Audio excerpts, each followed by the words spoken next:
Bien sûr, un renforcement de contrôle aux frontières.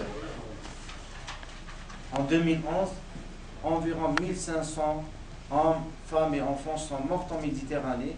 Cela aurait pu être évité si ce n'est l'arrivée tardive des sauvetages, sous prétexte de la lutte contre l'immigration clandestine ou l'immigration illégale.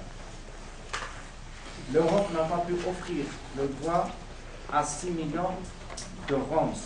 Donc ils ont été expulsés. La vérité sur le programme de restitution n'a toujours pas été établi des années après. Voilà au niveau de l'Europe. Au niveau des Amériques, aux USA, rien n'a été fait pour demander des comptes aux responsables des détentions secrètes mises en place par la CIA sous la présidence de Bush. En Asie-Pacifique, que ce soit au Vietnam, en Chine, en Indonésie, en Cambodge, au Sri Lanka, en Inde, des personnes ont été harcelées, agressés, emprisonnés par le simple fait d'avoir osé défier le pouvoir en place ou d'exprimer librement leurs opinions. En Afrique, l'aggravation de la crise au Mali en 2012, l'aboutissement et le reflet de problèmes cumulés depuis des années. Les groupes armés et les forces de l'ordre ont procédé à des exécutions extrajudiciaires et des exactions graves. Plus de 400 000 personnes ont fui les régions. Au Darfour, l'aggravation de la crise humanitaire s'est concrétisée par la fuite de 200 000 personnes vers les États voisins.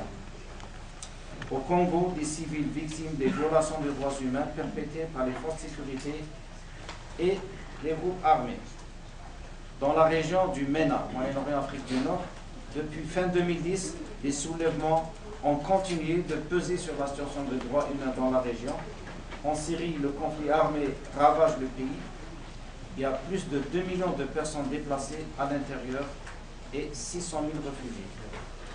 En Égypte, en Libye, au Yémen et en Tunisie, la liberté d'expression, chèrement acquise, a été remise en question pour des motifs soit religieux, soit moraux.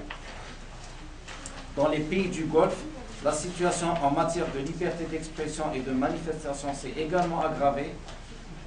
Des poètes, des militants, des opposants politiques ont été incarcérés en raison de leur opinion hostile au pouvoir. Au Maroc, la répression des manifestants, des journalistes, des militants pour la cause sahraoui, l'usage excessif de la force au Sahara occidental pour réprimer ou empêcher des manifestations. Certains militants auraient même été torturés.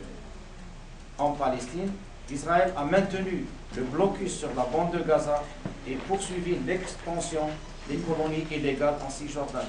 Résultat, une crise humanitaire persistante pour plus de 1,6 million d'habitants de Gaza et de sévères restrictions à la liberté de mouvement des Palestiniens.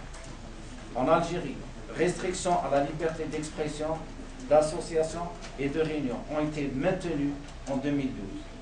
En dépit de toutes les réserves qu'ont émises la majorité des associations, dont Amnesty, la nouvelle loi sur les associations encore plus liberticides a été adoptée par l'APR. Et nous avons enregistré des dispersions musclées des manifestants, des syndicalistes, des chômeurs notamment. Plusieurs syndicalistes et militants ont été arrêtés, puis relâchés, dont le vice-président d'Amnesty Algérie, des membres et militants du Comité national de défense des droits du chômeur ont été arrêtés à plusieurs reprises par Abdelkader Khelba et le syndicaliste Yassine Zaïd, ici présent. Nous remercions d'avoir honoré de sa présence. Les autorités n'ont pris aucune mesure enregistrée pour enquêter sur des milliers de disparitions forcées. Abdel Hakim Chenoui et Malik Mejnoun ont été libérés après 12 ans d'emprisonnement et après un verdict qui a régularisé les 12 ans d'emprisonnement. Dans tout ce marasme, il n'y a pas que du négatif. Nous avons enregistré que suite à une loi qui vise à améliorer